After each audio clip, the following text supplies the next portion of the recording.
Have you seen the new reporting from both the New York Post and also from Tucker Carlson? I have. I saw the New York the New York Post report, and also watched, actually Glenn Beck was talking about Carlson's. I haven't seen Tucker Carlson's show directly, but I did see Glenn Beck's reporting on it. And I found it, and I watched that whole episode. I found that very interesting, very troubling as well. And it really, some of the information they were sharing was not verified yet. Nonetheless, it, I think, warrants an additional look from Congress. We had taken, really, our mission on the Assassination Task Force was to leave no stone unturned. And with this new additional information, I think we need to turn over a few more stones and talk to this FBI, because I do think Kash Patel is committed to transparency. When you look and compare him to his previous two predecessors, you have, I think, Comey, in totality, released about 3,000 documents to Congress in his entire tenure. And then Wray, it was 13,000, which was an improvement. But Patel in just a year has been 38,000. So I really do think he's putting his money where his mouth is.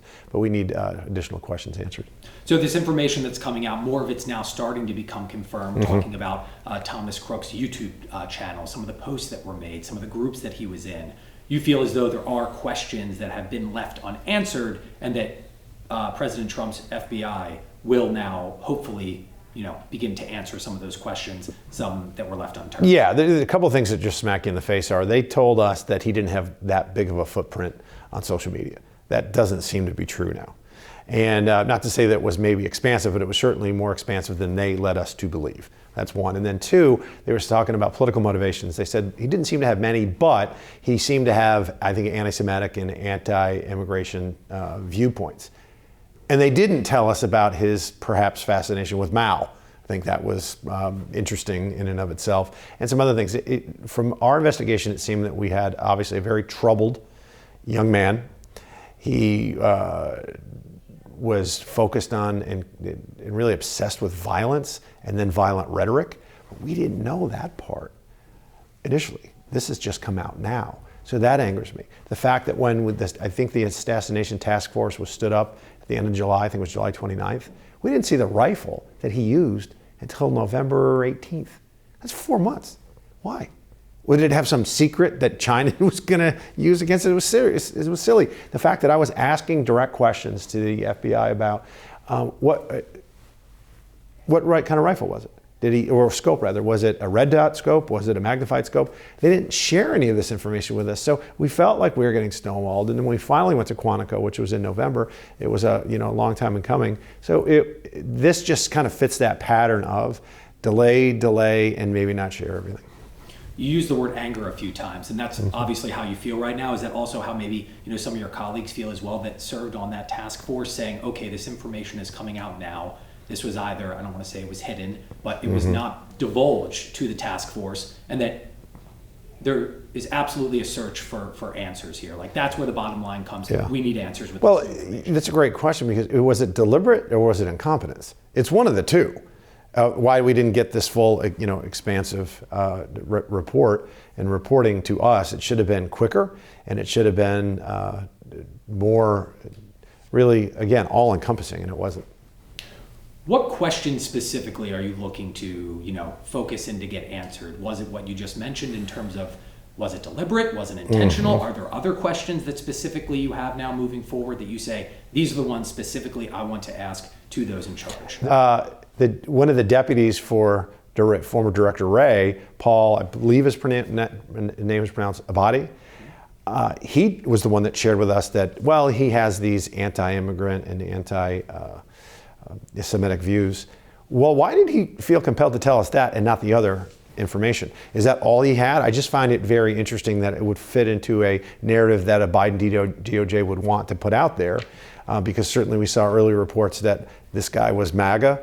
So why would you want to, if you're a pro-President Donald Trump, why would you want to try and kill President Donald Trump? That in and of itself didn't make sense then, and that was pretty much rejected out of hand initially. But why, if you're going to make that kind of a statement, why just that? Why was it so selective? That's a direct question I want to ask him under oath. Did he have knowledge of this other information? Because if he did, you could make a very good argument that he lied by omission under oath. Because if we're asking about that and you're going to go there, then give us the full view. Because all we're after, Hell, I came to Congress. I want the truth. There's no such thing as your truth or my truth. There is only the truth. That's what we want on any topic, and particularly when the President of the United States, former president and the leading candidate to be the next president, almost has his head explode from an assassin's bullet, and that assassin shouldn't have been anywhere near where the president was. He was 150 yards away with a high-powered rifle. I mean, how the hell does this happen in today's day and age? And we know now it was about 10 critical breakdowns of the Secret Service, which we could certainly run down. And if they did one of these 10 correctly, he probably wouldn't have gotten any shots off. And the man lost his life because of this as well. So it was a major catastrophic failure on their part, but also afterwards, we want to learn the truth. And you know why? Because we don't want this repeated. And it was almost repeated 2 weeks later. So this is unacceptable, and it has no partisan color whatsoever. We want Democratic presidents and elected officials to be protected, and same with Republicans. And obviously the Secret Service failed us, but we don't want the FBI to do so as well. I just want to follow up. Are you planning on calling on the Deputy Director, Paul Abate? Are you planning on calling for him, or have you formally called for him to come back and testify? I think, yeah, I will be formally calling in. I'm going to talk to Chairman Comer, who does a great job with the Oversight Committee. I think that's where this should land, this further investigation and these turning over of rocks. I think the Oversight Committee is the perfect, really, platform in which to do that. And initially, when we even questioned former director, and I'm glad I can say former when I say director, Cheadle, it was very bipartisan, because people were infuriated whether they were Democrats or Republicans, and it was on her watch. And I knew from whistleblowers that rank and file members of the Secret Service didn't like her leadership, and there was low morale because she didn't know what the hell she was doing, and she proved that. Did this feel politically motivated? What's that? The investigation? The FBI's investigation, okay. The U.S. Secret Service, and also the information that initially came out. I should have clarified, I apologize, Sorry. with Thomas Crooks. Did it feel as though there was a political motivation behind any of this? Well, the fact that this Mr. Abate happened to mention only he gave us a selected, almost edited viewpoint, or a report on Crooks's possible political motivations. That in and of itself is troubling and could have been, it was just a very convenient thing to talk about and not give us, it was a very narrow answer to the question. And I don't even know actually if he was questioned about that specifically, or he just shared it of his own volition. So that, again, is something that we need to say, why did you just say this and not this whole thing? Because if you reported the whole thing, it leads, I think, the viewer to believe he was just kind of a scrambled-brained, really troubled, mentally ill kid that took a life and almost took the president's life. And then really politics wasn't really behind it. But they tried to say, well, if politics was behind it, it was because he was a right-wing nut. And that wasn't the case.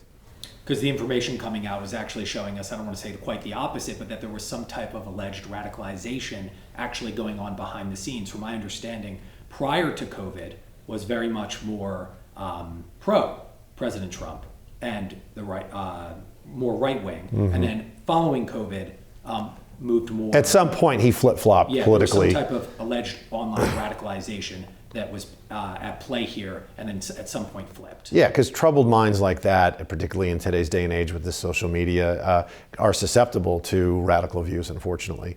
And his parents even told us, or told the FBI, and they shared it with us, that he was, about a month or two prior to the assassination attempt, was in his garage talking to himself, walking around. They were really kind of fearful of what he may do. Do you have, you're knowledgeable about, with the autopsy report and Representative Higgins going to Butler and then he was cremated? Yes. Okay. When you hear that information, and then, I know Tucker Carlson, you haven't seen the clip, but then also the New York Post reporting on this as well. When you're talking about regathering evidence here down the line, and continuing an investigation into Thomas Crooks and the FBI's investigation into Thomas Crooks, and you hear that the body was cremated. I mean, I don't know when you heard that initially, but it's about 10 days afterwards. You need an FBI signature in order to do that with an ongoing investigation. When you hear that, I'm not going to ask you again if you think it was politically motivated, but your thoughts on hearing that 10 days after the assassination attempt, his body was cremated. That didn't make sense to me when I first found out about it, because this is the body, for lack of a better term, is evidence. I mean, this was a shooter. This was a person that killed someone and tried to kill many, President Trump, and could have killed others. Why was his body cremated so quickly? Why was the crime scene on the roof that he was on, why was that cleaned so quickly? Leave it as it is. And B, you should err on the side of caution in that regard. They did not. That's another question that I would directly like to ask the FBI or who was ever making those calls on balls and strikes back then.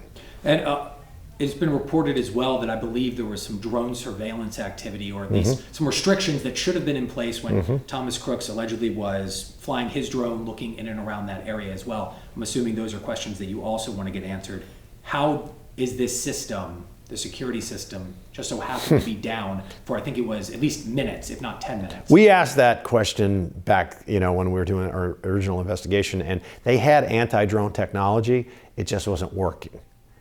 So my question then is, well, why didn't you have redundancy? That's your whole job. You have a fail-safe mission. You cannot fail. So you have to have built-in redundancies. And the answer was, yeah, we should have had it. Sorry. Okay, why? I have a lot of questions, and I had them then, I still have them, and their answers then were, sorry, we just got it wrong. There was a water tower. It was the highest point. It had line of sight to where the president was actually speaking and line of sight to the rooftop where Crooks shot from the AGR building. And he shot from that vantage point. Why didn't you have somebody up there? They could have seen it right away. You should have had somebody on the roof. You should have had cameras on the roof. Now, there wasn't anybody on the roof that day because it was 95 degrees and apparently it was really hot. Nobody wanted to get on the roof. Well, I don't care, that's your job. It was the fact that the Secret Service didn't liaison properly with local law enforcement. And local law enforcement, this isn't their purview. This is the expertise lies with the Secret Service. They should have toured and showed them, all right, I want people in the building, I want people on the building. Somebody like me without any security background at all, it made clear sense to me that the AGR complex was 17 acres, 5 of which were somewhat problematic. Why didn't you, because there were no AGR employees that were coming to work that day. It was a Saturday and they were told not to come in. So why not put police tape around the entire perimeter and then have 12 local law enforcement with dogs, a couple of dogs, just patrolling and saying, no human beings can come on this footprint. What a lot of people don't know is there were 150 to 200 people that were in the unsecure area on the AGR property that were closer to the president than the shooter. They just happened not to be bad guys. That's problematic to me. And how many times prior to this has this occurred where there were vantage points that could have been compromised that just weren't, and the president's life wasn't it was endangered but not taken simply because there were no bad guys on the scene that day. There's no way in the world that this is the first time they had these kind of breakdowns. Why weren't they flying drones? Why didn't they have redundancy on their anti-drone? Why didn't they have just one command post instead of 2?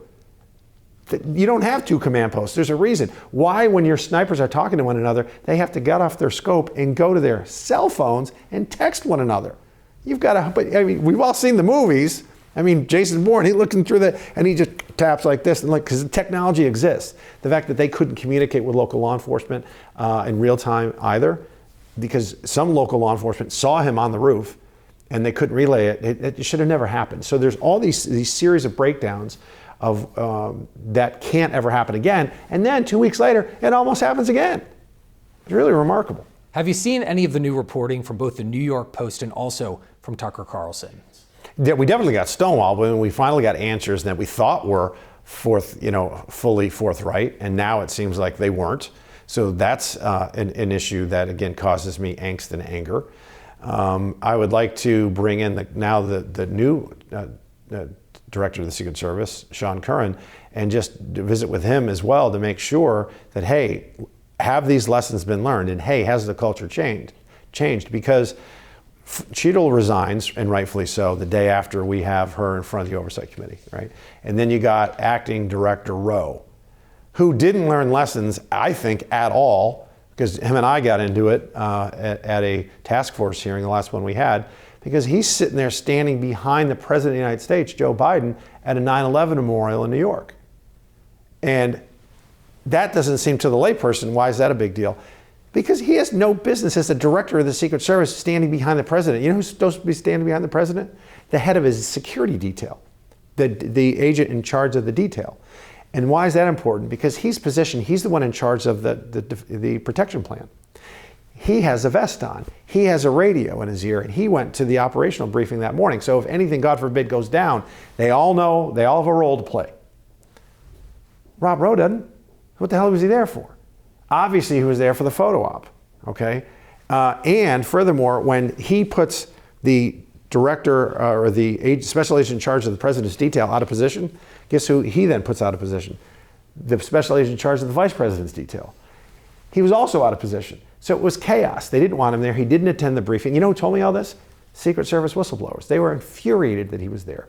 He was auditioning for that job to have it full time. And he put the president's life in danger when he did that because he wasn't wearing a vest. That's important because, God forbid, again, there's a shooter, and if they hit him, the bullet doesn't go through him. It would have went right through Rob Rowe and killed Joe Biden. He didn't go to the operational briefing that morning. He had no operational reason to be where he was.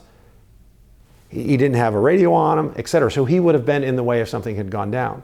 Now, he chose to not answer these series of questions that he knew was coming once I showed him the picture. And he started screaming at me about the sanctity of 9/11 memorials. I'm perfectly fine with you going to the memorial, sir, but not disrupting the protection plan of the president and vice president of the United States. FBI Director Kash Patel and also Dan Bongino, I know I'm kind of skipping ahead here, but Sure. I am curious. They both said this was included in Tucker Carlson's piece, and I believe it was also reported in the New York Post, but we've heard them say that they're going to release information, or they want to release information after the trial. They keep saying the trial. Do you have any idea what the trial is referring to or what they're referring to? I don't know. Because they keep saying, we're going to release after a specific trial. Said in the past they would release information after the trial, and I think a lot of people have been asking, Tucker Carlson included, what trial are they referring to? Yeah, well, that's me. I'm going to ask that question too. I don't know. Okay, just because we've been watching this and we were a little, I think we were as confused as some others. Yeah. And then it was repeated as we were watching. Well, I can ask Chairman Kelly too, the task force chairman, and say, do you know what trial they're referring to? Because I don't. Yeah, we would love to be able to figure this out. We'll get to you on that, yeah. Perfect, yeah, because they keep saying the trial. We don't know if anybody's referring to an investigation that's ongoing that we don't know about. But the word trial, of course, in our minds say, okay, well, what trial is actually transpiring? Right. Well. Okay, but we'll follow up and we'll ask Chairman Kelly about that. Anything else? I just want to open things up here. Sure. About, Thomas Crooks, anything that I didn't ask, the investigation, where things go from here with the task force in light of this new information that is starting to come out and that more of this information is getting confirmed. Really just that what struck me was, again, sometimes from a layman's perspective, you can get a new vantage point, right? And you can see things more clearly than somebody that's maybe too close to it. You can be more objective. And so one of the things that struck me was this troubled 19, 20-year-old kid outsmarted the United States Secret Service. That's really problematic in and of itself.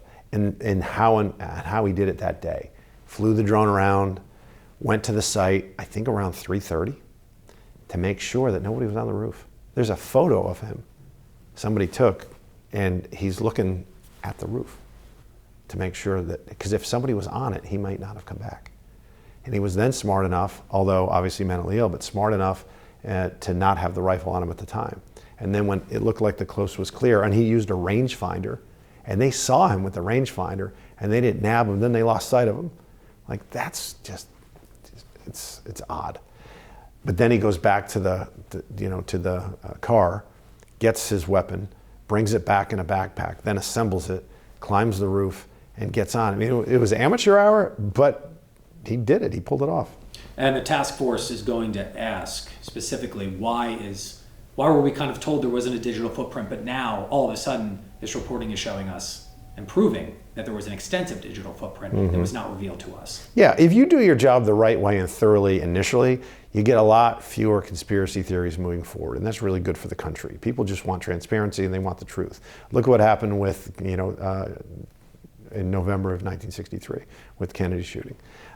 There was the Warren report that was rushed and was botched. And then how many books have been written about conspiracy theories? And I think still to this day, a majority of Americans don't believe that Lee Harvey Oswald acted alone. Some of that is in part just how can this insignificant, troubled young man be an historic figure and take out the President of the United States? But you've got to know, was he acting alone or not? We to this day don't know, or at least we're unsure as a country. We don't want this to happen ever again.